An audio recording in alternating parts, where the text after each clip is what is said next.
ಉಪಮುಖ್ಯಮಂತ್ರಿ ಡಿ.ಕೆ. ಶಿವಕುಮಾರ್ ದೆಹಲಿಯಲ್ಲಿದ್ದಾರೆ. ಅವರು ಬಯಸಿದ್ರು ಗಾಂಧಿ ಪರಿವಾರದ ಪ್ರಮುಖರನ್ನ ಭೇಟಿಯಾಗಬೇಕು. ಅದರಂತೆ ಇವತ್ತು ಅವರಿಗೆ ಭೇಟಿಗೆ ಅವಕಾಶ ಸಿಕ್ಕಿದೆ. ಸೋನಿಯಾ ಗಾಂಧಿ ಅವರ 10th ಜನಪಥ್ ನಿವಾಸದಲ್ಲಿ 40 ನಿಮಿಷಗಳ ಕಾಲ ಮೀಟಿಂಗ್ ಆಗಿದೆ. ಮೀಟಿಂಗ್ ನಲ್ಲಿ ಪ್ರಿಯಾಂಕಾ ವಾದ್ರಾ ಇದ್ರು ಅನ್ನುವಂತ ಮಾಹಿತಿ. ಆದರೆ ಡಿ.ಕೆ. ಶಿವಕುಮಾರ್ ಹೇಳ್ತಿದ್ದಾರೆ, ನಾನು ಯಾರನ್ನು ಭೇಟಿಯಾದೆ, ಏನು ಮಾತನಾಡಿದೆ ಅನ್ನೋದನ್ನ ನಾನು ರಿವೀಲ್ ಮಾಡಲ್ಲ ಅಂತ. ಮಾಹಿತಿ ಪ್ರಕಾರ ಅವರು ಪ್ರಿಯಾಂಕಾ ವಾದ್ರಾ ಅವರನ್ನ ಭೇಟಿಯಾಗಿದ್ದಾರೆ. ನಿನ್ನೆ ಮಲ್ಲಿಕಾರ್ಜುನ್ ಖರ್ಗೆ ಅವರನ್ನ ಮತ್ತು ಕೆ.ಸಿ. ವೇಣುಗೋಪಾಲ್ ಅವರನ್ನ ಭೇಟಿಯಾಗಿದ್ರು. ಇವತ್ತು 10th ಜನಪಥ್ನ ಸೋನಿಯಾ ಗಾಂಧಿ ಅವರ ನಿವಾಸಕ್ಕೆ ಹೋದರು. ಅಸ್ಸಾಂ ಚುನಾವಣೆಯ ಬಗ್ಗೆ ಮಾತುಕತೆಗಳಾಗಿದೆ ಅಂತ ಅವರೇ ಹೇಳಿಕೊಂಡ್ರು.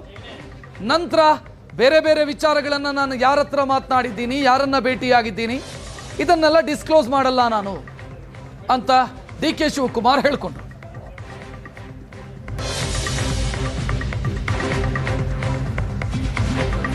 ಸೋನಿಯಾ ನಿವಾಸದ ಚರ್ಚೆಯ ಗುಟ್ಟನ್ನು ಬಿಟ್ಟುಕೊಟ್ಟಿಲ್ಲ ಅವರು. ದೆಹಲಿಗೆ ಬಂದಿರೋದು ರಾಜಕಾರಣ ಮಾಡೋದಕ್ಕೆ. ಯಾರನ್ನ ಭೇಟಿಯಾದೆ, ಏನ್ ಚರ್ಚೆ ಮಾಡಿದೆ ಅಂತ ಹೇಳೋದಿಲ್ಲ ನಾನು ಅಂತ ಡಿ.ಕೆ. ಶಿವಕುಮಾರ್ ಭೇಟಿಯ ನಂತರ ಮಾತನಾಡಿದರು.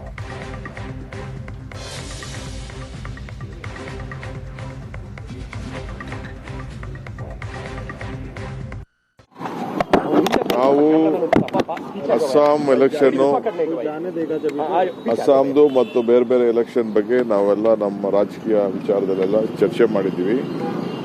ಸೊ ಅದಕ್ಕೆ ನಾನು ನಮ್ಮ ಭೂಪೇಶ್ ಸಾಹೇಬರು ಮತ್ತು ನಮ್ಮ ಪಕ್ಷದ ವರಿಷ್ಠರ ಭೇಟಿ ಮಾಡಿದ್ದೀವಿ, ಚರ್ಚೆ ಮಾಡಿದ್ದೀವಿ ಯಾವ ದಿಕ್ಕಿನಲ್ಲಿ ತೆಗೆದುಕೊಂಡು ಹೋಗಬೇಕು ಅಂತ. ನಮಗಿರುವಂಥ ಎಲ್ಲ ರಿಪೋರ್ಟ್ಸಲ್ಲೂ ಕೂಡ ನಾವೆಲ್ಲ ಕಂಪೇರ್ ಮಾಡಿದ್ದೀವಿ. ಕಾಂಗ್ರೆಸ್ ಸರ್ಕಾರ ವಾಪಸ್ಸು ಅಲ್ಲಿ ತರಲಿಕ್ಕೆ ಏನು ಬೇಕು ನಾವೆಲ್ಲ ಸಿದ್ಧತೆಯನ್ನು ನಾವು ಮಾಡಿದ್ದೀವಿ. ನಾವು ಬರೀ ಪ್ರಿಯಾಂಕಾ ಗಾಂಧಿ ಅವ್ರನ್ನ ಭೇಟಿ ಆದ್ರೆ ರಾಹುಲ್ ಗಾಂಧಿ, ಸೋನಿಯಾ ಗಾಂಧಿ ಕೂಡ ಇದ್ರು, ಅವ್ರನ್ನೇನಾದ್ರು ಭೇಟಿ ಆದ್ರೆ ನೋಡ್ರಿ, ನಾನೀಗ 10 ಜನಪಥ್ ಬಂದಿದ್ದೀನಿ. ನಾನು ಒಳಗಡೆ ಏನು ಮಾತಾಡಿದೆ, ಯಾರ ಹತ್ರ ಮಾತಾಡಿದೆ ಅಂತ ನಾನೇನು ಡಿಸ್ಕ್ಲೋಸ್ ಏನು ಮಾಡಬೇಕಾದಂಥ ಅವಶ್ಯಕತೆ ಇಲ್ಲ. ಬೀದಿಯಲ್ಲಿ ನಿಂತ್ಕೊಂಡು ನಾವೆಲ್ಲ ಅದೆಲ್ಲ ರಾಜಕಾರಣ ಮಾತಾಡೋಕೆ ತಯಾರಿ ಇಲ್ಲ. ನಾವು ನಮ್ಮ ವರಿಷ್ಠರನ್ನ ಭೇಟಿ ಮಾಡಿದ್ದೀವಿ, ಏನೇನು ಮಾತಾಡಬೇಕು ಮಾತಾಡಿದ್ದೀವಿ ಅಷ್ಟೇ.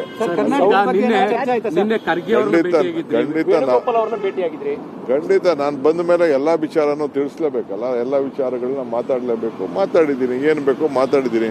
ಅದನ್ನ ನಾನು ಪಬ್ಲಿಕ್ ಅಲ್ಲಿ ನಾನೆಲ್ಲ ಮಾತಾಡಕ್ಕೆಲ್ಲ ಆಗಲ್ಲ. ಬಂದ ಮೇಲೆ ಅವೆಲ್ಲ ನಾವು ನಾವೆಲ್ಲ ಏನು ಹೇಳಕ್ಕೆ ಸಿ, ನಾನು ಬಂದಿರೋದೇ ರಾಜಕಾರಣ ಮಾಡ್ಲಿಕ್ಕೆ. ಎಲ್ಲ ವಿಚಾರನ ಮಾತಾಡದೆ ಬರೀ ಸುಮ್ಮನೆ ಇಲ್ಲಿ ಬಂದು ಈ ಗಾಳಿ ಕುಡ್ಕೊಂಡು ಹೋಗಿ ಬಂದಿದೀವ. ನಾವು ಏನೇನ್ ಬೇಕೋ ನಾವು ಮಾತಾಡಿದೀವಿ. ಕಾಲ ಎಲ್ಲದಕ್ಕೂ ಉತ್ತರ ಕೊಡ್ತದೆ. ಸರ್, ಬರೀ ಪ್ರಿಯಾಂಕಾ ಗಾಂಧಿ ಅವ್ರನ್ನ ಭೇಟಿ ಆದ್ರೆ ರಾಹುಲ್ ಗಾಂಧಿ, ಸೋನಿಯಾ ಗಾಂಧಿ ಕೂಡ ಇದ್ರು, ಅವ್ರನ್ನೇನಾದ್ರು ಭೇಟಿ ಆದ್ರೆ ನೋಡ್ರಿ, ನಾನೀಗ 10 ಜನಪಥ್ ಬಂದಿದ್ದೀನಿ. ನಾನು ಒಳಗಡೆ ಏನು ಮಾತಾಡಿದೆ, ಯಾರ ಹತ್ರ ಮಾತಾಡಿದೆ ಅಂತ ನಾನೇನು ಡಿಸ್ಕ್ಲೋಸ್ ಏನು ಮಾಡಬೇಕಾದಂಥ ಅವಶ್ಯಕತೆ ಇಲ್ಲ. ಬೀದಿಯಲ್ಲಿ ನಿಂತ್ಕೊಂಡು ನಾವೆಲ್ಲ ಅದೆಲ್ಲ ರಾಜಕಾರಣ ಮಾತಾಡೋಕೆ ತಯಾರಿ ಇಲ್ಲ.